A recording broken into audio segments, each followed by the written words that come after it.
Bem-vinda, bem-vindo ao BTC Journal, seu resumo de notícias de negócios, comentadas e analisadas pela equipe da BTC. Meu nome é Gustavo Habib, eu sou instrutor de Soft Skills e Marketing pela BTC e hoje, dia 13 de fevereiro de 2020, vamos falar sobre, neste episódio, Carrefour em negociações com Macro. Apple Watch derruba o mercado de relógios suíços. Airbnb registra prejuízo, assim como a Saraiva também. Dona da Centauro compra Nike no Brasil. Xerox faz oferta para HP. Itaú e a sua posição em relação à IRB, os problemas que a IRB teve ao longo dos últimos dias. Resultados do Spotify, que vai do lucro ao prejuízo, e prospecto e resultados da Casper. Né? E para me acompanhar nesse episódio, estou aqui, como de costume, com o Renato Aracaki, instrutor de finanças corporativas, valuation e estratégia. O Renato não está em São Paulo dessa vez, está em Fortaleza. E aí, Renato, como é que tá o tempo aí, meu? E aí, pessoal? E aí, Gustavo, tudo bem? Bom, o tempo aqui, eu acho que está bem melhor do que em São Paulo. Eu saí de São Paulo segunda-feira, parece que deu um caos aí total, a cidade parou. E eu vim aqui para Fortaleza, eu que adoro calor, está 29 graus. É uma beleza total. A gente está aqui em Fortaleza fazendo um projeto para um cliente aqui. Eu volto antes, obviamente, do sábado, porque iniciaremos as nossas aulas aí do GBP, do General Business Program. Estamos completamente empolgados aí, inscrições fortíssimas. Pessoal de Campinas, se prepare. Vou ministrar a primeira aula para vocês e a gente vai falar bastante sobre análise financeira. Uma das coisas que ajudou bastante aqui minha sobrevivência aqui em Fortaleza é que aqui é muito calor. E em São Paulo estava tendo esse problema, porque também no verão eu transpiro bastante, e aí algumas camisas brancas que eu tenho, elas começaram a ficar meio amareladas, né? E aí, coincidentemente, graças a Deus, a gente fechou uma parceria com a Insider Store, e aí eles enviaram uma camisa para mim que eu estou usando aqui essa semana, e isso ajudou pra caramba, né? Primeiro, porque ela retém um pouco ali do suor. Segundo, que ela evita bastante essa parte de amarelamento da camisa. Então é ótimo, gostei bastante. Então foi muito providencial. E a camisa é ótima, ela não esquenta muito. E aqui tá 29 graus, então, e eu sou muito calorento, então eu tenho propriedade para falar isso. E fala aí, eu acho que a gente tem um benefício aí para a galera aí que ouve o nosso BTC Cast, certo? Pois é, Renato, aproveitei, né, o aspecto aí de marketing e soft skills, né, para conversar com o pessoal lá da Insider, fechar uma parceria para quem estiver ouvindo, né, ou assistindo a gente pelo YouTube, né, ouvindo pelo BTC Cast, né, a gente fez uma parceria com eles estão dando um descontinho aí para você que está acompanhando a gente, né, R$ 15 na sua compra, é só utilizar o cupom BTC15, beleza? Então entra lá, insiderstore.com.br, pega lá sua undershirt, né, você também tem esse problema que o Renato comentou agora, é importante, é interessante, usei também, gostei bastante do produto, né? E aí esse desconto pode dar uma ajuda aí, R$ 15 na sua compra, usando o cupom BTC15, né? Então acho que vai ajudar bastante aí nesse desafio, né, Renato? É em Fortaleza, né? Mas realmente aqui em São Paulo o negócio pegou fogo, né? Mas agora a gente está numa etapa interessante porque as turmas regulares do General Business Program começam sábado, né? Pois é, você falou que pegou fogo, não, pegou água, fogo está aqui. Mas é importante isso daí, fora, obviamente, a parceria. Eu sempre tive esse problema de transpirar demais, então as reuniões que eu faço e ficar com aquela marca, né, embaixo do braço não é muito conveniente. Então, ajudou bastante, né? Eu já usei bastante camisa, né, por baixo, né, camiseta por baixo da camisa, e nenhuma eu senti muito confortável. E, coincidentemente, né, por vir para cá, a gente recebeu aí as camisas são ótimas mesmo. Você já era usuário, né, já tinha me recomendado, e aí eu acho que foi uma bela indicação para mim. Então, legal. Então, quem tiver o mesmo problema que eu tenho, né, recomendo que pelo menos teste aí. Eu testei e foi ótimo. Boa, legal. Bom, vamos começar, né? A gente tem um monte de coisa para falar, né? Mas só dando as boas-vindas já, porque sábado começa o General Business Program. São 7 turmas, ou 8 agora, acho que são 8 turmas correntes aí no semestre. 400 alunos e alunas que vão estudar com a gente. marketing, estratégia, soft skills, finanças corporativas. Então, pessoal, boas-vindas a todos. Para quem não acompanha aqui o programa, começa a acompanhar que eu acho que as ideias vão ficar bem mais claras. Mas vamos começar, Renato, porque tem coisa pra caramba pra gente falar. Então, já vamos para a primeira notícia de pronto, né? Então, para você que está ouvindo a gente, eu vou falar o título e a fonte, né? E aí você acompanha também, dá uma lida. Vale a pena acompanhar essas notícias, né? Ficar sempre antenado. Essa é do Valor Econômico, Renato. O título é o seguinte: Carrefour admite negociações com Macro. Né? Só para comentar mesmo, o grupo francês diz que a transação não envolve a totalidade das operações do Macro no Brasil. Né? Então, eles começaram aí umas conversas com esse intuito do Carrefour eventualmente adquirir parte das operações do Macro, né? Atacadista. E aí, o que você comenta em relação a essa notícia? Bom, a notícia é bem rápida. O Carrefour ele fez uma aquisição no passado do Atacadão e é o setor que a gente já analisou aqui também no BTC Journal, que é a fonte de crescimento aí de receita dessas operações de varejo. Então, o atacarejo vem crescendo bastante, o Atacadão é gigante, né, contribui muito forte com o resultado do Carrefour. A princípio, eles vão tentar reforçar esse atacarejo aí com as operações do Macro. A operação, a princípio, está sendo avaliada em aproximadamente 5 bi, pontos próximos. Vamos ver aí nos próximos dias como que vai ser o desenrolar disso. Eu conheci bastante gente que trabalhou no Macro, falam que é uma operação bacana, mas que, a princípio, né, ela não é uma operação rentável. Então, vamos ver, né, dentro da escala do Carrefour, que é o maior, né, varejista do Brasil, se ele consegue, primeiro, né, aumentar a participação em atacarejo, segundo, obviamente, fazer a operação dar lucro. Vamos ver. Boa, vamos acompanhar aí, ver se as negociações vão para frente, né? Bom, vamos seguir. Próxima notícia, aqui as do começo são bem curtinhas mesmo, né? Eu já tinha esquecido de falar isso, mas para você que está ouvindo a gente ou vendo pelo YouTube, não esquece de seguir a gente no Instagram, @instabtcompany. Bom, voltando então, a próxima eu peguei da Forbes, e essa aqui eu achei interessantíssima, Renato. Como o Apple Watch derrubou o mercado de relógios suíços. Né? A notícia fala sobre os resultados da Apple, né, através da venda exclusivamente de Apple Watch.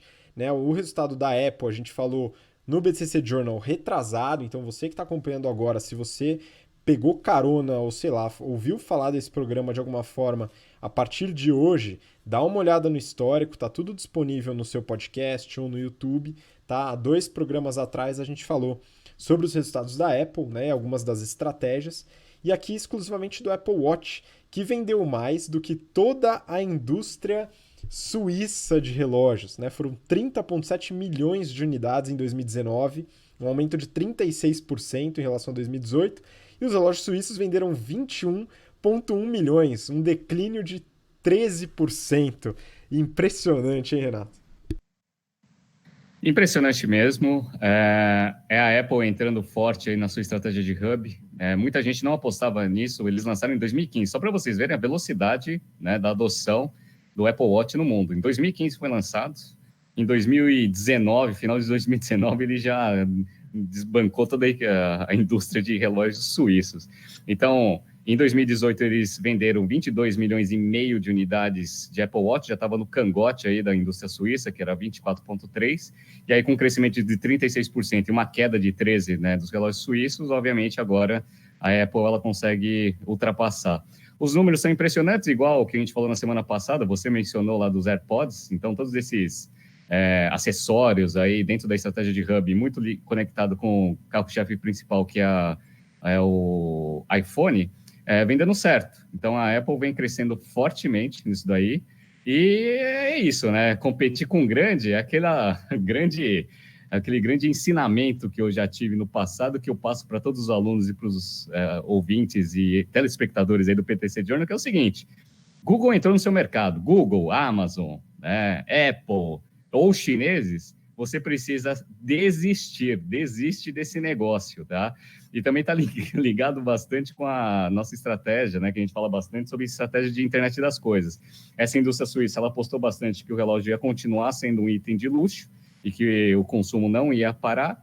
E está se demonstrando o contrário, né? Mesmo porque a Apple já tem um posicionamento premium, e eu acho que a substituição está vindo muito forte, principalmente pelo posicionamento e pela estratégia de hub. Então, mais um caso aí da Apple e desses grandes aí invadindo outros mercados e derrubando eles por completo.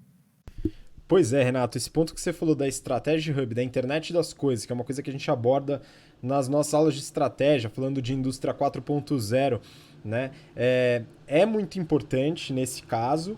E o outro ponto, né? A Apple se mostrou com o Apple Watch também como uma forma de diferenciação, não só os relógios suíços, bonitos, etc., mas hoje a tendência de mercado do consumo desse relógio da Apple também é baseado na diferenciação. Então, realmente, relógios suíços que se cuidem, viu? O negócio está complicado para eles.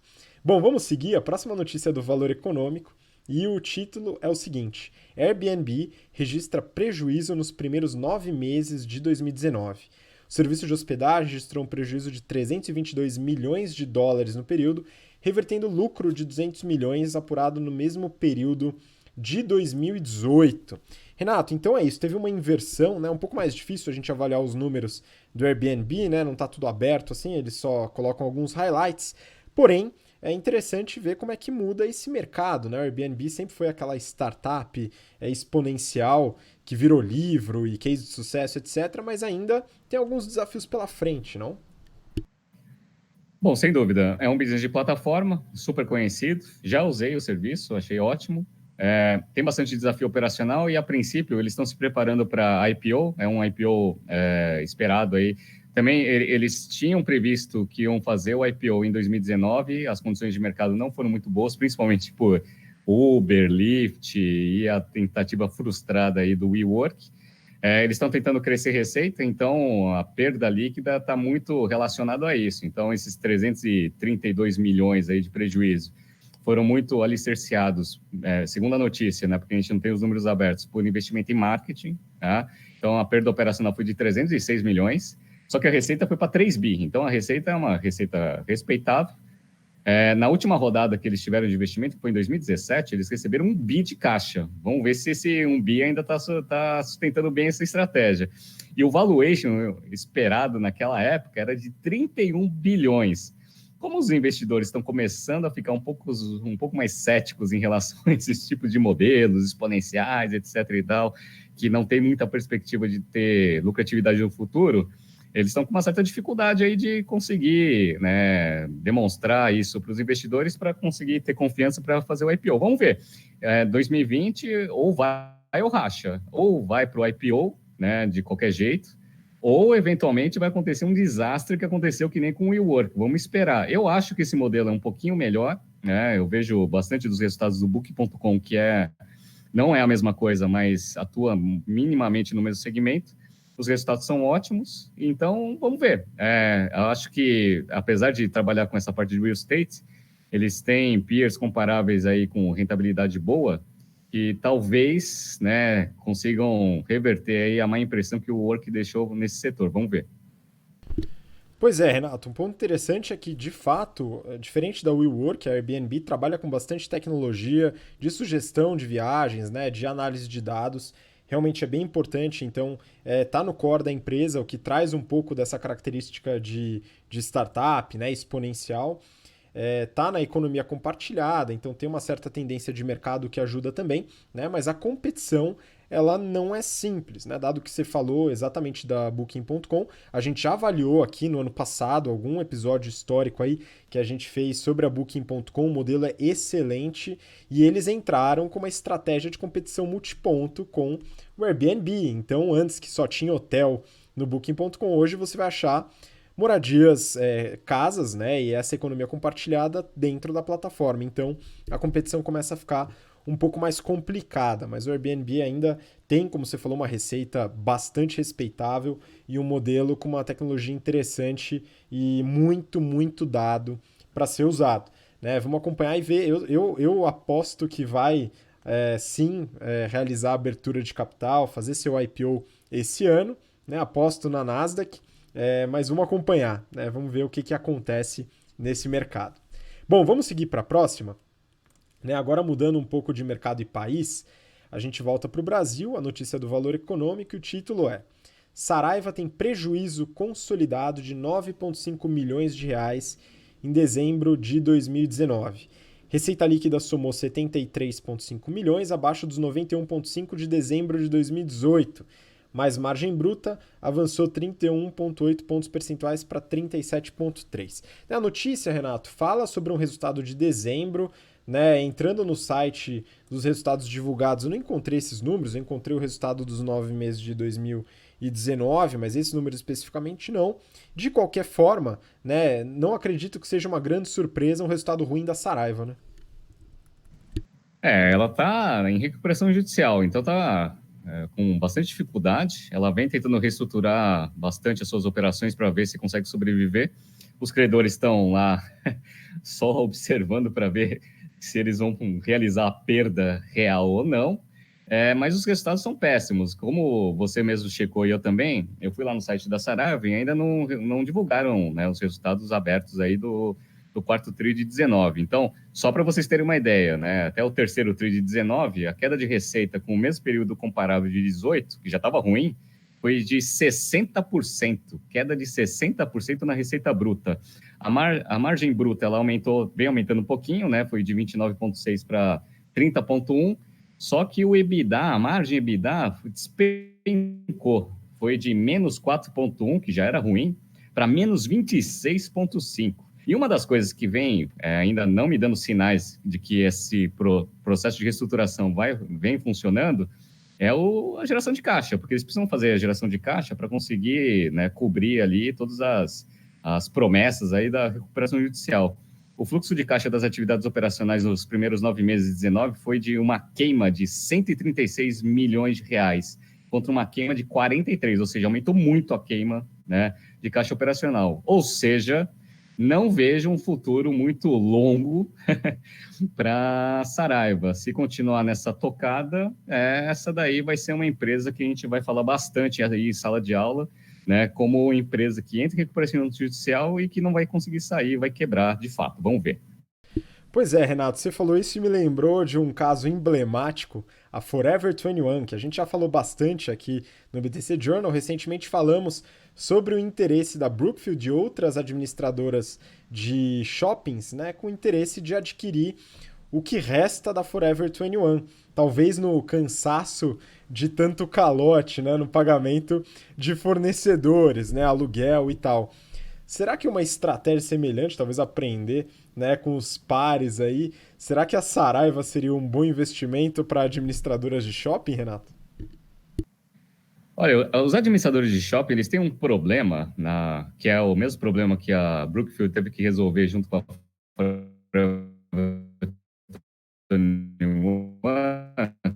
que é o seguinte, que tenha bastante... Aí talvez ela até tome a decisão de aceitar a perda mesmo, o cara não vai pagar aluguel, não vai pagar nada, e aí bola para frente, errou lá no passado e vamos tentar consertar o futuro. Perfeito. O problema é que as lojas da Saraiva, elas são grandes, elas são aquele modelo de mega store. Então é extremamente difícil você colocar alguma coisa lá, né, que consiga ocupar exatamente o mesmo espaço. Geralmente o pessoal pensa em restaurante, mas mesmo para restaurante o espaço é gigantesco, ou seja, são pontos que têm baixíssima liquidez até pela estrutura deles. Então, assim, no Brasil, talvez, né, seja uma alternativa. Como aqui tem bastante operador de shopping e não tem a quantidade de lojas que tinha a Forever 21 lá nos Estados Unidos, eu acho que é muito difícil a mesma coisa acontecer aqui no Brasil, que aconteceu na Forever 21. O que eu acho que vai acontecer, né, que é o mais provável, aceita a perda, né, esquece, sunk cost, que foi uma das coisas que foi bastante analisada aí em economia comportamental, e bola para frente. Esquece esse negócio e deixa, né, a Saraiva ir embora e tenta corrigir o problema aí, a tomada de decisão incorreta que foi feita lá no passado. Então não vai ter jeito, não. Acho que não vai ter a saída que a Forever teve lá nos Estados Unidos. Pois é, complicado mesmo. De qualquer forma, se rolar um saldão de livro, a Saraiva pode contar comigo que eu vou adquirir e ajudar aí numa saída honrosa aí com algumas aquisições. Bom, vamos continuar, né? Tem mais notícias aí. Uma muito interessante, valor econômico. A gente falou sobre isso na semana passada e prometeu e será cumprido. Dona da Centauro compra Nike no país. Contrato assinado ontem, né? A notícia, no caso é do dia 7 de fevereiro, né? O contrato foi assinado no dia 6. envolve pagamento de 900 milhões de reais, além de royalties, à marca americana. Renato, é uma aquisição que tem sido muito falada no mercado. A Centauro passou por uma série de notícias recentemente. A gente aqui abordou muito sobre a Centauro, porque rolou aquela negociação estilo leilão pela Netshoes, né, entre a Centauro e a Magazine Luiza. No final das contas, a Magazine Luiza levou e a Centauro, pelo jeito, né, quis fazer uso do caixa para uma aquisição. Já que não deu a Netshoes, vamos de Nike. Né? Como é que você vê essa aquisição, esse movimento estratégico da Centauro? Vamos lá. Quando saiu a notícia semana passada, a gente recebeu algumas mensagens pelas nossas redes sociais pedindo para eu comentar sobre a notícia. Vamos lá. Relembrando, como você mesmo já tinha falado, a Centauro ela entrou num bid com a Magazine Luiza pela operação da Netshoes. Se vocês recordarem, eu falei que ia ser a grande cagada da Centauro fazer um negócio desse, porque a Netshoes estava quebrada, inclusive case, né, das nossas aulas de má gestão e de qualquer coisa ruim em termos de estratégia de crescimento, etc. e tal. Graças a Deus para a Centauro, a Magazine Luiza levou esse negócio, e aí, obviamente, eles refizeram a estratégia. Agora a estratégia foi verticalizar para trás. E pegaram, né, uma operação que todo mundo gosta, né, e todo mundo quer, aliás, né, que é a marca Nike.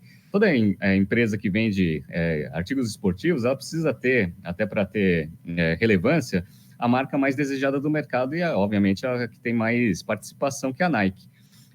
Nesse aspecto, eu acho que a mudança de estratégia foi boa. Eu acho que eles fazendo uma verticalização para trás, eles têm bastante ganho de sinergia que eles podem capturar, né? Obviamente o desafio é você capturar de fato, né? Calcular relativamente é fácil, a gente até ensina isso nas nossas aulas do GBP, mas agora capturar vai ser um pouco complicado. Esse é o primeiro aspecto. Então, eu acho que foi uma aquisição boa. Eu acho que traz bastante opção aí para a Centauro conseguir se posicionar bem no mercado. Aí tem a questão financeira, né? Que são os 900 milhões mais royalties que eles vão ter que pagar. Beleza. Eu dei uma entrada, né, bem curioso, né, entrei lá Primeiro que eu entrei no balanço da Centauro, e a Centauro ela não tem caixa para fazer isso, então ela vai precisar fazer essa operação via dívida, tá? Então, ela já tem combinado aí as dívidas, tá até na notícia aí com alguns bancos, então ele vai se alavancar. Lembrando que ela fez o IPO para desalavancar, né? Então, desalavancou, fez o IPO, desalavancou, agora comprou a Nike, vai alavancar de novo, beleza. A segunda coisa 900 milhões. Eu entrei lá de curioso, peguei o CNPJ da Nike e vi o quanto que ela tinha aqui no Brasil, como que estava o capital social. O capital social da Nike aqui no Brasil é de 1.130 bi, se eu não me engano. Se eles estão vendendo por 900 milhões, o que eu presumo é que a operação ela não é muito lucrativa, né? Aliás, ela não deve ser nada lucrativa. Então, assim, beleza. Para esse negócio ser viável financeiramente, porque o contrato são de 10 anos, são renováveis, mas assim, vamos fazer análise por 10 anos. Ele precisaria ter uma geração de fluxo de caixa equivalente a algo em torno de uns 7 a 8% da receita que eles têm no Brasil, que foi divulgado, que foi de 2 bi. Eu acho muito difícil a Centauro conseguir fazer essa reversão de resultado, porque eu acredito que esse negócio não dê esse tipo de rentabilidade. No entanto, a Nike lá nos Estados Unidos, eu fiz um índice lá de Free Cash Flow sobre receita líquida, eles conseguem converter lá uns 12,6%. Tá? Então, se eles conseguirem 7,6% aqui no Brasil, dá payback, ou seja, se paga minimamente o investimento. Aí vamos ver, o que vai ser o ponto decisivo aí do negócio vão ser as capturas de sinergia. Então, tem bastante opção. Vamos ver agora o que a Centauro vai fazer. Ela pode querer ferrar os concorrentes, porque agora ela vai ter a operação na mão, né? Então, isso é bom. Mas se ele ferrar os concorrentes, a receita cai. Então, é um dilema aí. Então, vamos ver como que a Centauro vai executar aí a estratégia agora. Vai ser bem interessante acompanhar isso. Sugiro a todos que avaliem bem aí os próximos trimestres da Centauro para a gente ver se essa operação foi boa ou não.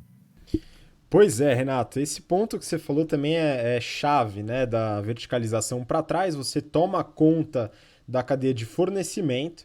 Então agora a Centauro controla o fornecimento da Nike no Brasil. Se ela quiser bloquear a venda de Nike através das operações da Netshoes, por exemplo, ela pode, mas tem esse fogo cruzado aí. Se ela fizer isso, receita muito provavelmente cai, o resultado da Nike pode ser prejudicado. Então, é um ponto que deve ser muito bem estudado, né? Tem vários aspectos estratégicos aí que englobam esse tipo de movimentação, né? Vamos acompanhar os resultados, principalmente aí pela Centauro, que eu acho que a gente consegue analisar, né? Ver se esse payback que é importante, esse cálculo para saber se o investimento de fato tem um resultado positivo, né? A geração de caixa através do investimento ela é realizada, né? Vamos acompanhar. Bom, próxima notícia, mudando bem o mercado, valor econômico também. O título é o seguinte: Xerox eleva para 35 bilhões de dólares sua oferta para comprar a HP. A nova oferta tem ágio de 41% sobre a cotação da HP na bolsa nos últimos 30 dias. A notícia é do dia 11 de fevereiro. Né? Então a Xerox ela fez uma oferta para a HP, né? E aí tem algumas características dessa oferta, né? E principalmente o valor de mercado, porque a Xerox ela tem um valor de mercado abaixo da HP, mesmo assim fez uma oferta, e é uma oferta não muito amigável, né, Renato? Pois é, tem alguns aspectos bem interessantes nessa notícia. Primeiro que a gente já falou da Xerox, a gente acompanhou aí algumas transações da Xerox. A Xerox ela tinha uma joint venture com a Fujifilm, que a gente já falou aqui no BTC Journal, e bem no finalzinho, quando eles estavam fechando o acordo, a Xerox deu para trás. E aí a Fuji ficou puta da vida, e a Xerox, obviamente, ela fez isso porque ela tinha uma outra estratégia. Qual que é a estratégia? Primeiro, melhoria operacional do negócio, trabalha bastante com o que a gente sabe dos serviços de cópia, né, as copiadoras, etc. e tal, e mais outras coisas que eles fazem também, né, principalmente na parte de imagens. E aí eles vêm melhorando os resultados operacionais. E a segunda, obviamente, estratégia que eles fizeram foi o seguinte: vamos nos juntar com alguém que tenha bastante sinergia para ver se a gente consegue ganhar bastante escala e aí, obviamente, conseguir ter, né, os ganhos de escalas e as melhorias operacionais. Beleza. O valor de mercado da Xerox hoje é de 8,1 bi de dólares. Beleza. O da HP, como está escrito na notícia, é de 19,5. E eles ofereceram 35 bi. É uma coisa absurda, né? Uma empresa que tem menos da metade do tamanho em market cap está oferecendo uma fábula pela operação da HP. E aí, obviamente, o que acontece, né? Os acionistas da HP ficaram super felizes, falaram assim, graças a Deus a gente vai conseguir sair, porque eles estão no mercado que também está em declínio. Então, eles têm duas unidades de negócio, eles têm a unidade de negócio de personal system, que é os notebooks, os desktops, etc., que todo mundo conhece, e a parte de impressoras, né? O que vocês acham, né? Vocês acham que o negócio está crescendo exponencialmente? Óbvio que não, né? Teve uma queda abrupta aí na parte de impressão, tanto na parte de consumidor final quanto para empresas, e também na parte de personal system. A receita está em linha, mas assim, está difícil de fazer a parte em linha. Eles estão com uma queda de rentabilidade, então o lucro vem caindo bastante. Uma coisa boa da HP é que eles têm um ciclo de conversão de caixa negativo, então é uma empresa que gera caixa, né? E a Xerox, ela conseguiu resolver um pouco das questões operacionais. A receita caiu, foi de 9,6 em 2018 para 9 em 2019, uma queda. No entanto, eles conseguiram dar uma estruturada forte aí no negócio e eles conseguiram ter um lucro de 1 bilhão e 300, né, contra 374 no mesmo período de 2018. Ou seja, 2018 foi 374 milhões de dólares contra agora 1 bi 361. E uma coisa boa também da Xerox é que ela teve um fluxo de caixa das atividades operacionais bem forte. Então, eles conseguiram converter esse lucro líquido de 1,3 em caixa operacional 1,2. Então, também é um gerador de caixa. Então, os acionistas, né, da HP, como que foi, né? Primeiro foram lá, negociaram com os administradores. Eles falaram assim, não, o valor está muito baixo, 35 bi, não reflete o potencial do negócio. Beleza, aí fecharam as negociações. Só que aí eles fizeram o seguinte, tem vários investidores que eles são cruzados, eles são investidores tanto da HP quanto da Xerox. Então, esses investidores que estão achando um absurdo a galera não aceitar, estão começando a se juntar entre os acionistas, ou seja, não está sendo mais uma oferta direta, está sendo o que a gente chama de oferta hostil, tentando juntar um bloco de controle dos acionistas para eles forçarem os administradores a aceitarem a proposta, que para mim é ótima. 35 bi é a oferta, contra 19,5, que é o valor de mercado hoje. Vende essa desgraça ontem. É para vender essa desgraça. Os minoritários vão ficar felizes pra caceta, né? Então, tô tô achando que vai sair essa transação. E se não sair, eu tô vendo que vai ser aquele caso que a gente fala em negociação da Yahoo. Lembra da Yahoo que a gente fala? A gente fala em negociação que a Microsoft ofereceu um valor 34% acima da Yahoo e o CEO negou. E aí depois a Yahoo foi vendida por 1/10, né, do valor oferecido. Então, estou achando que vai sair essa operação, mas se não sair, pode ter certeza que vai surgir uma nova Yahoo. Pois é, Renato, essa história da Yahoo, ela é histórica, né? A Yahoo como oferta próxima aí de 42 bilhões feita pela Microsoft, né? Isso lá nos idos de 2004, 2005, não lembro exatamente o ano, mas o negócio revirou completamente, nasceu o Google, toda aquela história, né? E aí depois de 10 anos uma oferta 10 vezes menor, né? Vamos ver se a HP, né, coloca um pouquinho de neurônios aí para funcionar e ver se o negócio realmente vale a pena. Eu acho que vale a pena dar uma pensada, principalmente aí os grandes sócios aí, majoritários, porque pode ser uma operação interessante. Bom, Renato, vamos seguir para a próxima notícia, tá? E aqui eu queria só fazer um adiantamento, né? Porque a gente tem um público, vamos dizer, tem 3 perfis diferentes que ouvem a gente pelo BTC Cast, ou vêm no YouTube, né? Tem o público dos nossos alunos e alunas, né? Que é o pessoal que está entrando no mercado e tal. Tem o público de gestores, que está ouvindo bastante aqui para analisar estrategicamente, entender um pouquinho melhor de diversos mercados, né? E ter uma discussão interessante aí ao longo da semana. E também o público de investidores, né? Que é aquele público que busca aí produtos financeiros, ações, etc. Esse público especificamente pediu muito essa notícia, né? Eu peguei uma notícia do Brasil Journal, mas a ideia é contar um pouquinho do caso, né? O título é o seguinte: Itaú se desconfortável com contabilidade do IRB, né? Então a notícia ela fala basicamente da treta que está rolando, né, depois do relatório da Esquadra, sobre uma possibilidade aí de ajustes não tão interessantes no lucro da IRB, a resseguradora. E aí, Renato, queria que você explicasse um pouquinho qual que é essa função da IRB, né, o que acontece e quais são os problemas que foram gerados, né, o que a Esquadra, que é a análise de investimentos, levantou, que pode ser problemático, e o que o Itaú, no caso da notícia, né, e também o Bradesco, que é acionista da empresa, defendem, né, falando que o resultado está de acordo. Como é que tá esse imbróglio todo? Sim, nossa, a galera pediu pra caramba pra gente falar sobre esse imbróglio aí. E aí, geralmente a gente não fala muito, né, sobre especulações de ações, etc., mas pediram tanto esse negócio que a gente resolveu dar uma analisada. Bom, vamos lá. A IRB é uma empresa de resseguros, ela foi fundada lá nos anos 30, 1930, era uma estatal. Ela teve o fim do monopólio lá em 2007, porque só ela fazia isso aqui no Brasil, e fez o seu famoso IPO aí em 2017. Beleza, com um follow-on aí em 2019. Show de bola. Beleza. Quem são os acionistas? Você mesmo já falou, né? Então tem lá Itaú Seguros e Bradesco Seguros, e ela atua no mercado de resseguros, né? Só para todo mundo entender o que é o mercado de resseguros, é o seguinte: vai lá, tem a seguradora que ela faz a avaliação lá de um ativo, por exemplo, e ela faz um seguro para o cara. Beleza. Aí ela tem, esse mercado é muito regulado, então eles têm muito índices de atuariais, né, de medição de risco, etc e tal.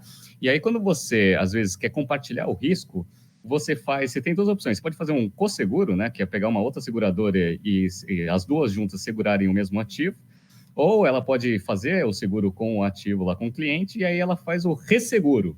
E aí qual que é a ideia? É compartilhar risco. Então, se der errado, as duas vão ter que se ferrar, né? As duas vão ter que pagar o sinistro, mas aí pelo menos você divide, né, o problema. E se der lucro, obviamente, você vai ter que dividir o seu lucro com a resseguradora. Então, o resseguro é como se fosse uma verticalização, né? Aos moldes não tradicionais aí do mercado de seguros. Beleza, então, basicamente é isso, né? O que é o mercado de resseguro, e a IRB é a maior empresa de resseguros aí do mercado. A princípio, ela tem um market share de 37%, atua em vários segmentos, mas se for pegar o composto ali, 37% do mercado de resseguros onde ela atua é dela, tá? Beleza. Então, vamos lá. Os resultados, eles vêm sendo bons. Eu peguei lá os resultados até o terceiro TRI de 19. Então, eles tiveram uma receita boa, uma geração de caixa boa e um lucro bom. Beleza, tá? Então, isso daí é importante.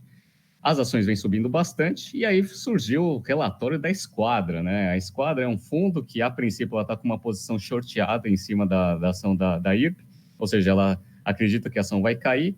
E aí o relatório, ele se baseia em alguns dados que eu li, ele inteirinho, eu li o resultado também da IRB, só para ver se fazia sentido o relatório ou não. Por quê? Porque tem um conflito de interesse, né? Se o fundo está shorteado na ação, a ideia é que ele fale mal, né, da ação, da empresa, até para a ação cair e ele ganhar dinheiro. Então, eu falei assim, mas deixa eu ler direitinho no detalhe para ver se é só especulação de mercado, se é um conflito de interesse ou se tem algum fundamento. O fundamento, ele existe, tá? Então, é assim, primeira coisa que eles falam é que o ROE, né, que é o Return on Equity aí da IRB, ele é muito acima dos peers de mercados, né, que eles têm como empresas comparáveis. Então, ele fala que a mediana, por exemplo, do ROE de todas as seguradoras é 4,8%, e o da IRB em 2018 foi 34%, com uma expectativa de ser 37% em 2019 e 45% em 2020, né? Então, assim, 34 para 4,8, de fato, é um negócio muito, né, estranho. Outra coisa que eles falam é que o lucro que eles registram, dado que o ROE é alto, então quer dizer que o lucro é muito alto em relação ao patrimônio líquido da empresa. Perfeito. Eles falam que o lucro ele tem vários ajustes e que eles deveriam ser considerados e que o relatório que eles divulgam não tem tanto detalhe assim. Então, eles falam que, na verdade, com o lucro antes de imposto de renda de 1,3 bi que eles reportaram até o terceiro TRI de 19, na verdade, deveria ser um prejuízo de 112. Por quê? Porque eles fizeram vários ajustes e eles vão falando sobre isso. Beleza, esses ajustes a gente não vai falar. Por quê? Porque já, né, o presidente já fez um call, ele falou que ele vai divulgar agora no quarto TRI os resultados e vai prometer para o mercado que ele vai abrir mais essa informação. Então, quando ele abrir a informação, a gente analisa no detalhe. Mas eles têm um caso bem interessante. Eles falam o seguinte, eles fizeram um trabalho bem feito. Eles falam que o mercado, dado que ele é verticalizado, eles falam o seguinte, né? Qual que é o índice de sinistralidade, né, do mercado de seguros, né? Então, eles falam o seguinte, ó, se eu pegar os seguros, dá mais ou menos uns 57%. Beleza. Dado que você compartilha risco com a resseguradora, porque é uma verticalização, ele fala o seguinte, o índice de sinistralidade das empresas de resseguro deveria ser meio parecidas. Aí faz sentido, né? Só que o índice de sinistralidade da IRB é 21%, contra 57% do mercado de seguradoras. Então, eles falam o seguinte, baseado no market share, ponderando, quer dizer que os outros players deveriam ter um índice de sinistralidade de 75%. Eles acham um absurdo, né? Então, esse caso, esse ponto é interessante, né? Outra coisa que eles falam, dado que seguro tem um ciclo de conversão de caixa bem invertido, né, a resseguradora também deveria ter, tá? Perfeito. Então, o que ele fala? Ele fala o seguinte, que o fluxo de caixa das atividades operacionais ele deveria ser bem acima do lucro da empresa, por exemplo, tá? E aí eu fui lá, dei uma olhada no lucro da IRB, nos primeiros 9 meses, foi de mais ou menos 1,3 bi, né? 1,1 bi de lucro, né? E a geração de caixa operacional dos caras no mesmo período também foi próximo, foi 1,2, né? Então, o que eles falam, basicamente? Eles falam o seguinte, cara, se é uma resseguradora, o ciclo de conversão de caixa invertido daria um fluxo de caixa das atividades operacionais muito maior que o lucro, né? Dado que o fluxo de caixa é uma coisa dada mesmo, que o pessoal usa o caixa, eles falam o seguinte, se o fluxo de caixa das atividades operacionais foi 1,2, o lucro também não pode ter sido 1,1, ele deveria ter sido menor, né? E se o lucro é menor, o ROE vai ser menor. E se o ROE é menor, né, o valor da ação está muito esticado. E aí a ação vai cair. Então, assim, esse é o caso, tá? Esse é o caso. Então, eles têm um case bom, eu acho que faz sentido. A gente não vai conseguir saber porque a gente vai ter que olhar os resultados dos próximos trimestres para saber se o que eles estão argumentando lá vai acontecer mesmo, né? Porque, a princípio, eles estão falando que eles estão dando uma martelada ali, né? Uma marretada aí nos números contábeis, que a gente vai agora ter um pouco mais de clareza nos próximos trimestres, então a gente vai acompanhar. O que eu acho dessa notícia como um todo e dessa situação? Os maiores investidores da IRB são Itaú Seguros e Bradesco Seguros. Esses caras, eles são auditados pela PwC. Eu acho que o risco de imagem, tanto para Itaú Seguros e Bradesco Seguros, e obviamente a PwC, é muito alto. Então, eu acredito, né, que não tenha fraude contábil. Ah, eu acredito que não tenha. Eu acho que deve ter o que a gente chama de práticas comerciais agressivas, que refletem também numa contabilidade agressiva, tá? Então, eu acho que é isso que vai acontecer. Se no futuro, né, esse negócio ele começar a se demonstrar que a esquadra tinha razão, o que vai acontecer é que a ação vai cair mais, porque ela já deu uma chicotada para baixo, tá? Então, ou com certeza a esquadra ganhou dinheiro na posição short dela. A gente só precisa saber se isso tem consistência ou não. Eu olhei os números, eu acho que o case faz sentido, mas a gente precisa analisar. Então, só fechando a análise, basicamente esse é o caso da IRB. Caiu para caramba e o cara fez lá, o presidente ele fez um call tentando acalmar os investidores, eles ficaram mais nervosos ainda porque o presidente não conseguiu explicar direito os negócios, né? E agora, né, a gente tem que esperar. Vai sair o resultado, eu dei uma olhada no site, vai sair semana que vem o resultado da IRB, do quarto trimestre e do fechado do ano. Se der alguma coisa diferente, a gente volta a falar aqui no BTC Journal. Mas assim, agora, né, já não estamos no BTC Money, né?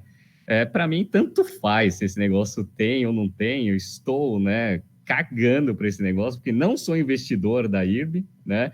Não estou nem aí, não invisto em nenhuma ação, aliás, né? Não estamos no mercado de seguros também, né? Na BTC não fazemos esse tipo de coisa, então também não me importa o mercado de resseguros. Para quem tem ação, se ferrou, e para a esquadra que shorteou, a princípio ganhou dinheiro. Então, essa é a análise.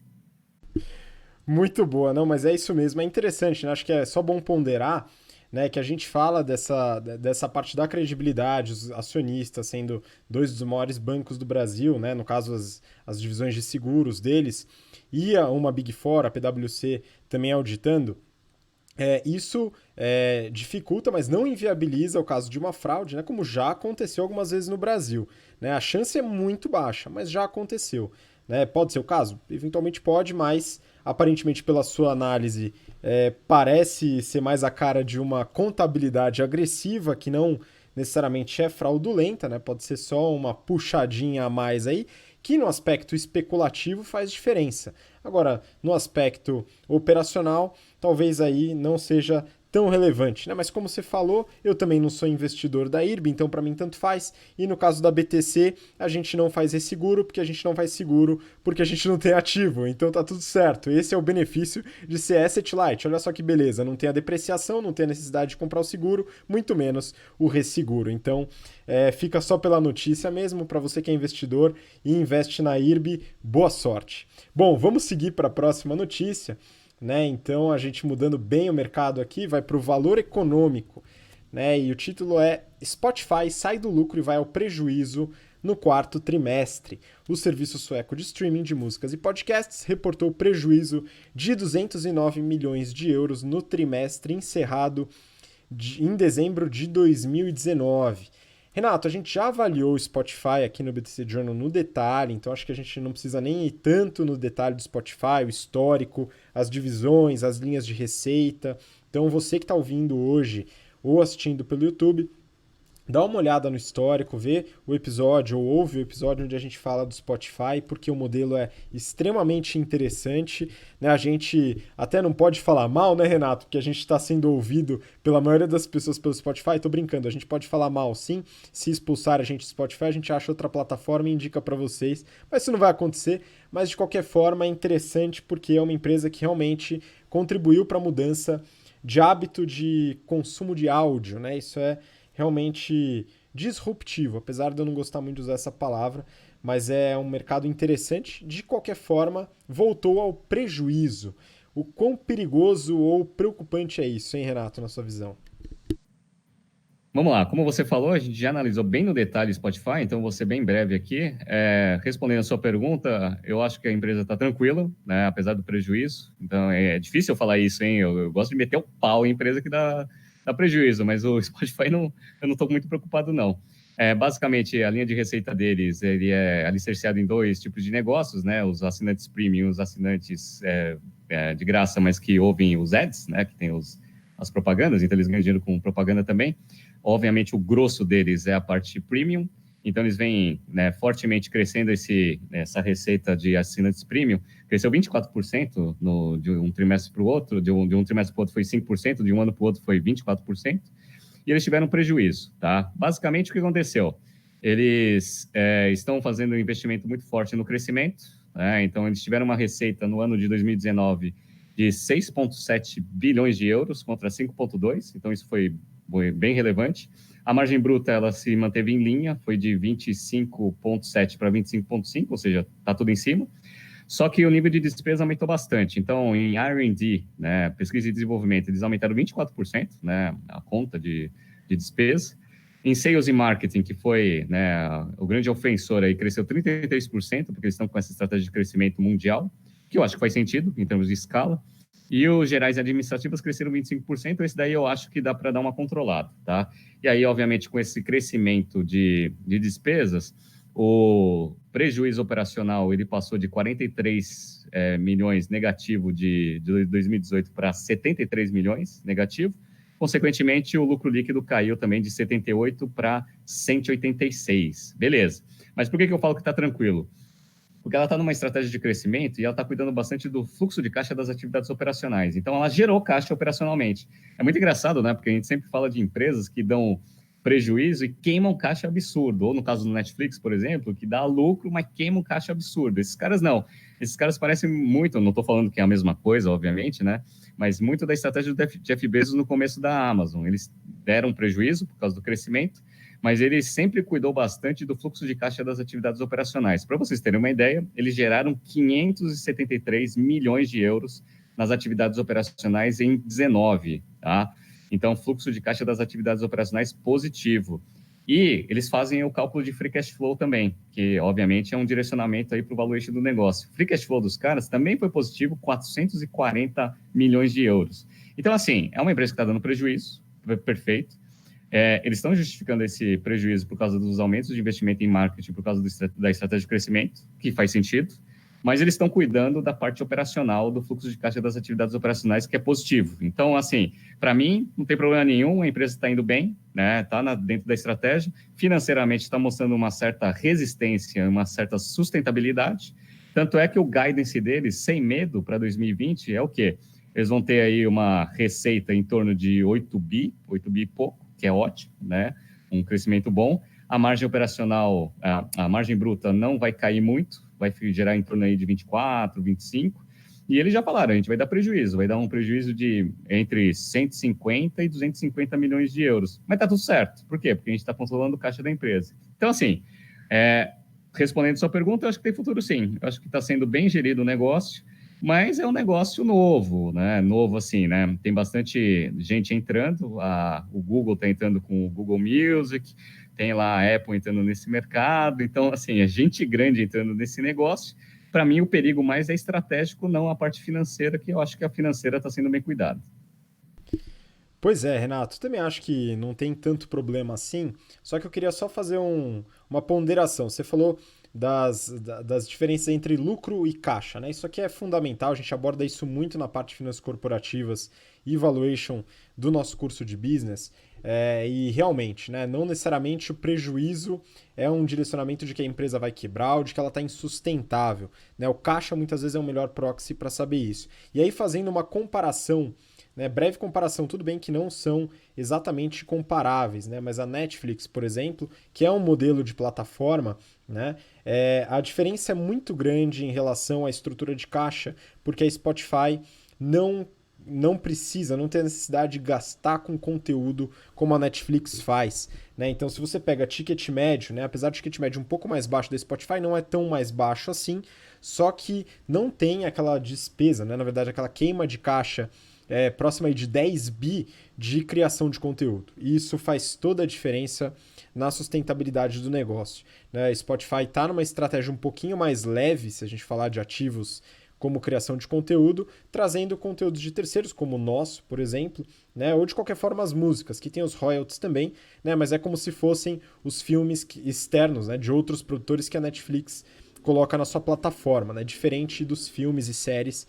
que a Netflix cria, né? E aí realmente o dispêndio de caixa é muito forte. Então concordo contigo, acho que a estratégia é de crescimento, e na estratégia de crescimento o prejuízo acaba ocorrendo, como ocorreu com a Amazon no começo dos anos 2000, né? Então é importante ter a estratégia em mente e entender quando que vai virar a chavinha, né? Acho que esse é um ponto importante também. né? Bom, em relação ao Spotify é isso.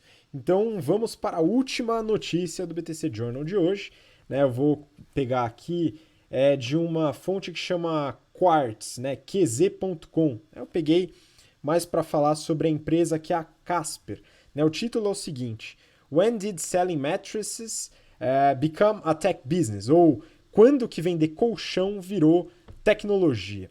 Né? É interessante aqui, Renato, porque a notícia fala sobre o IPO da Casper, né? A Casper é uma empresa de comércio de colchões, né? Itens de cama, né? Até interessante, né? O pessoal fala cama, mesa e banho, né? No caso dela é só cama mesmo, né? Eu tô vendo sua cama aí com colchão, com a mochila em cima, né? Tá confortável aí, Renato? Olha, para mim, tanto faz, né? Eu durmo pouco, então durmo em torno de 4, 5 horas por noite. Então, para mim, se eu não tiver que pagar muito caro pelo colchão, já tá ótimo. Ó, tô brincando, obviamente, né? O colchão ele tem que ter uma qualidade mínima aí, mas eu também não sou muito vidrado aí em pagar muito caro em colchão, não, viu? Pois é, né? Mas de qualquer forma, a diferenciação no colchão pode ser interessante como modelo de negócio. Agora, vender tecnologia sem tecnologia já é uma coisa um pouco mais complicada. A WeWork aprendeu muito com isso e a Casper parece que está num caminho parecido, né? Vamos analisar, eu dei uma lida boa no prospecto, né? Eles fizeram prospecto, depois fizeram o IPO na New York Exchange, na NYSE, então Stock Exchange, e beleza, pelo menos saiu da Nasdaq, né? Mas tudo bem, né? Continua com essa pegada, mas eu vou explicar um pouquinho da história, né? E também dos resultados e algumas coisas interessantes do prospecto, tá? Então, ó, nasceu em 2014 a empresa vendendo colchão, beleza? Então, colchão com uma tecnologia de produto, né? E bem focado de produto. Em 2015 tinha cerca aí de 10 mil colchões vendidos já. Em 2016, começou a expandir o portfólio de produtos de cama, né? Então começou a fazer lençol, travesseiro, tal.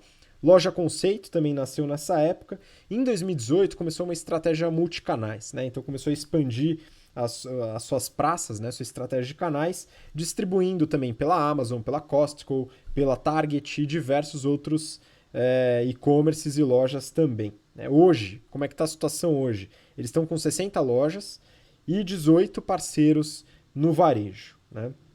E aí é interessante na parte de análise do mercado, do prospecto, eles fizeram uma boa pesquisa aí de mercado que foi bem legal, né? Então eles estão dentro da chamada Sleep Economy, né? A economia do sono. E alguns estudos de consultorias indicam, né, no prospecto está lá, que o crescimento estimado anual, né, o CAGR, né, o Compound Annual Growth Rate, de 2019 a 2024 está em 6,3%. Ou seja, é um mercado que vai crescer, mas numa taxa bem estável, né? O addressable market, né, o mercado total dessa sleep economy, eles colocaram em 432 bilhões, né, sendo que 79 são nos Estados Unidos, 353 aí internacional, né? E aí a Casper hoje não, falando de 2018, quer dizer, 2018, o ano inteiro, faturou 350, mais ou menos 350 milhões de dólares, né? Então tem um crescimento que o mercado é grande, ela pode conseguir aí um aumento aí das suas receitas no mercado. Tem dois pontos que eu separei aqui, que também estão embasados em pesquisa, que falam de tendência de consumo. O primeiro é o aumento de gastos em sono e bem-estar. Então, existe essa tendência, essa curva já vem se mostrando real nos últimos 3 anos, e a tendência para os próximos anos de aumentar esse mercado voltado para bem-estar e também sono, né? Isso daí inclui também a farmacêutica, enfim, outras indústrias, não só de colchão. E o mercado de turismo crescente contribui com essa indústria. Então, se você tem Airbnb crescendo, Booking.com crescendo, novos hotéis, compartilhamento de casa, você tem um mercado de colchão que cresce em conjunto, né? E aí, falando um pouco das vantagens competitivas deles, né? O primeiro é a tecnologia de produto. Então, um produto que tem alta tecnologia, que o colchão ele é de excelente qualidade, né? Tem várias camadas no colchão e tal. Só que ele é um ticket médio bem mais alto do que a média de mercado, né? Então, os preços dos produtos deles variam entre 350 e 1.300 dólares, isso pelo site deles.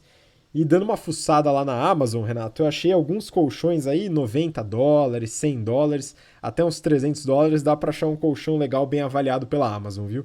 Então, assim, tem um preço, um ticket médio razoavelmente alto, né? É, a marca, né, então, muito dessa expectativa em relação a Casper era em relação à força de marca, eles gastam muita grana em marketing para posicionamento de marca, e eles têm um NPS de 60, que para esse mercado, um NPS razoavelmente bom. A NPS, lembrando aí quem está ouvindo, é o Net Promoter Score, ou o quanto os clientes indicam essa marca para amigos e colegas. E aí o que aconteceu, né, Renato?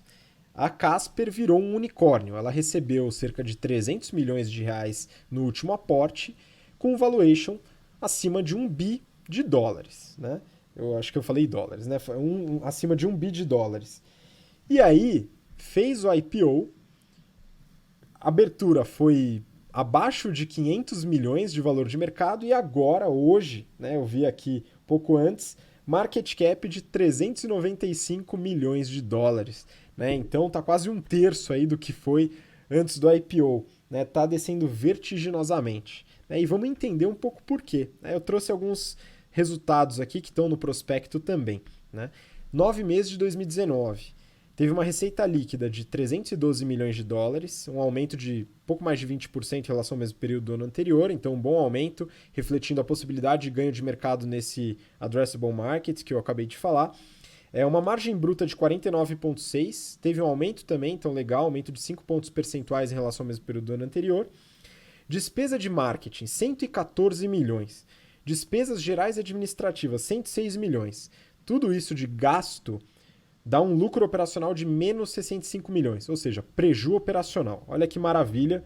É uma empresa que comercializa colchões, tá? Então é importante falar isso, que fatura 312 milhões de dólares nos 9 meses e tem um prejuízo de 65.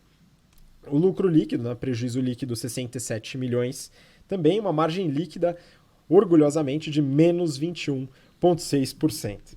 Tá? Então é um resultado ruim, né, do ponto de vista do DRE, do P&L, queima a caixa, obviamente, então deu aí nos últimos 9 meses 30 milhões de dólares de caixa usado nas operações, né, contra 45 negativos do período anterior, então teve uma leve melhora, aí queimou menos caixa, ainda assim queimou caixa. A questão é, né, Renato, antes de entrar em outros assuntos, o problema é uma empresa de tecnologia ou não? Não, é uma empresa de comércio eletrônico e desenvolvimento de produtos para o sono. A questão é que eles fizeram um aplicativo. Mas, pô, vamos lá. Ter um aplicativo significa que é uma empresa de tecnologia? Responde você. Pois é, se for, a gente já tem que fazer um aplicativo aqui da BTC, vai gastar aí uns 50 pau e o nosso valuation vai para mais de 500 milhões, né? Vai ser o melhor investimento que a gente vai fazer na face da Terra. E é engraçado porque o WeWork, ele veio mais ou menos, como você mesmo tinha mencionado, na mesma pegada. Então, ele tentava falar que era um negócio de real estate, mas lá no prospecto falava muito sobre propósito, etc, não sei o que, né? Que deve ser também esse negócio da Casper aí, que é o propósito de você dormir bem, blá, blá, blá, blá. Legal. E mostrava muito o aplicativo, né? Tem um aplicativo aqui, é muito de tela, de aplicativo, para tentar falar que é uma empresa de tecnologia. Cara, esse negócio é varejo, o papai com mamãe, você tem que fazer o colchão, distribuir esse negócio e tentar ganhar dinheiro. E a margem é apertada pra caramba, os caras têm também lojas próprias. Eu não sei não, viu? Esse negócio dando prejuízo, eu acho que os investidores já não caem mais nessa, né? Não é porque tem uma porcaria de um aplicativo que agora o negócio tem que ser tradeado como uma empresa de tech, né? Pois é, Renato, acho que isso que tem que ficar claro. Não é o aplicativo que faz com que a empresa seja de tecnologia. É o serviço que ela oferece. Então você pega o iFood, por exemplo, aqui no Brasil. O iFood tem aplicativo, mas o aplicativo é uma forma de distribuir a tecnologia de entrega, de localização dos entregadores, distribuição. Isso é tecnologia. A Netflix, né, tem um aplicativo? Tem, como uma forma de distribuição da tecnologia do seu serviço de indicação de filme, indicação de série, né, análise de dados. Aqui é difícil enxergar, eu acho que os investidores também tiveram essa dificuldade, e aí o valor de mercado despencou. Aí eu fui, claro, né, curioso lá no prospecto, dar uma olhada no compensation dos executivos. Mas não foi o compensation que me surpreendeu mais, olha só. CEO, né, ele tem um compensation de US$ 500 mil, mais ou menos. Tá? Que para mim é alto para uma empresa que não dá lucro, mas tudo bem, tá menor do que a média de mercado. Tem um CCO, que é o Chief Commercial Officer, né, ou comercial, head comercial, que tem um total compensation de 1 milhão, mais quase 5,5 milhões de stock options. Né? Aí tá maravilha, né? Comercial mesmo, manda bala que precisa da grana. E tem um CSO, ou Chief Strategic Officer, né? O head estratégico, que tem aí 300k mais ou menos de comp, mais 1,2 milhões de stock options. Então, o CEO tem o Executive, o Commercial e o Strategy. Tá sentindo falta de alguém aí? Pois é, né? Eu acho que esse negócio dá prejuízo justamente porque você não alinha o principal cara, né, que vai cuidar do caixa da empresa. Cadê a porra do CFO nesse negócio, né? Isso daí já é uma demonstração que os caras não estão muito preocupados com a parte financeira, né? Pois é, Renato, isso aqui me surpreendeu. Eu falei, poxa, bacana, né? O comercial, então, claro, é uma empresa de varejo, você tem que distribuir o negócio, tem que ter um comercial forte e estratégico para fazer estratégia de operação, produto, né? Tudo isso é importante. Mas vamos lá, pessoal, vamos dar uma animada aí na parte financeira que talvez seja importante. E aí tem um detalhe, né? Eu até estava trocando ideia com um ex-aluno nosso, né, sobre esse caso, né? Depois de avaliar, tá? A gente bateu um papo. E aí falando, poxa, é importante a empresa ter um direcionamento, não tem problema ter prejuízo, desde que isso esteja estrategicamente adequado ao seu crescimento e planejado, né? A partir de qual nível de receita e de qual modelo de negócio você vai começar a gerar caixa e ter lucro. Né? E aqui eu não consigo entender, né, qual que é o nível de receita que eles estão esperando para ter uma operação rentável, dado que é um e-commerce. Né? O e-commerce ainda, e é diferente de uma Amazon, por exemplo, que é uma loja que revende todo tipo de produto, né? Eles são bem específicos no mercado de colchão, muito menor do que um addressable market da Amazon, por exemplo. Né? Então, eu acredito que com uma receita beirando aí provavelmente no ano, tá, US$ 400 milhões, um prejuízo não ia nada mal.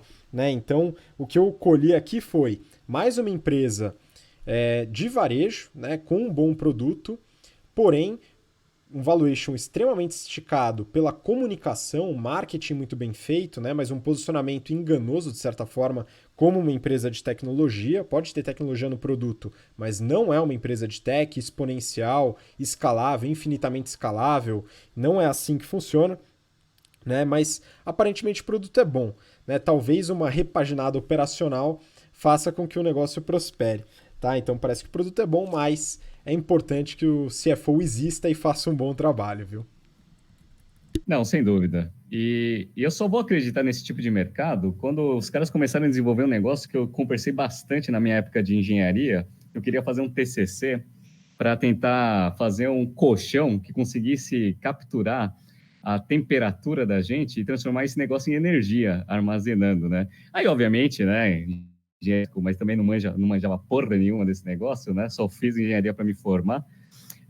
Eu vi que estava muito difícil, porque tem muita perda, etc e tal, mas, cara, o dia que fizerem um colchão que consegue absorver a nossa temperatura, porque nós somos baterias, né, de calor aí, de 36, 37 graus aí, com coronavírus vai para os 40 e pouco aí, né, de temperatura, para conseguir armazenar energia, né? O dia que descobrirem como fazer esse negócio, meu amiguinho, aí sim esse negócio é exponencial, de tecnologia. Agora, só ter um appzinho e ficar vendendo colchão, acho que vai ser mercado normal mesmo, viu?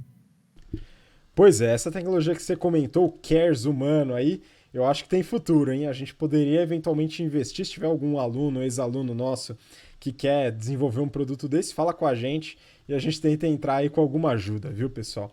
Mas essa foi a última notícia, Renato, do dia, do Journal de hoje. Passamos um pouquinho da 1 hora de novo, mas os resultados estão saindo, então, pessoal, segura as pontas aí, aumenta o tempo de esteira para quem ouve a gente correndo, né, ou o tempo do trabalho, sai um pouco mais tarde para pegar mais trânsito, mas é importante acompanhar esses resultados aí, tá? Mas Renato, agradeço aí, manda sua despedida pro pessoal. Galera, muito obrigado pela audiência. Por incrível que pareça, ainda a gente tem um monte de empresas no pipeline para falar sobre os resultados, porque vem divulgando bastante. Nas próximas semanas, as empresas brasileiras vão começar a divulgar a rodo. Então, segura a mão aí que os nossos BTC Journals vão passar de 1 hora aí pelas próximas 4 semanas, no mínimo, tá? Mas, grande abraço a todos. Pessoal de sábado aí do GBP, se preparem. Né? Espero que todos estejam bem alinhados aí, ansiosos aí pelo início da operação, porque nós estamos e estarei lá em Campinas. E um grande abraço a todos. Até semana que vem. Muito obrigado, Renato. Obrigado você que ouviu a gente até agora. Como o Renato comentou, a gente se vê na semana que vem. Tem mais programa, mais resultados saindo, mais notícia, mais análise, estratégia, finanças e marketing aqui no BTC Journal. Um grande abraço. Até lá. Tchau, tchau.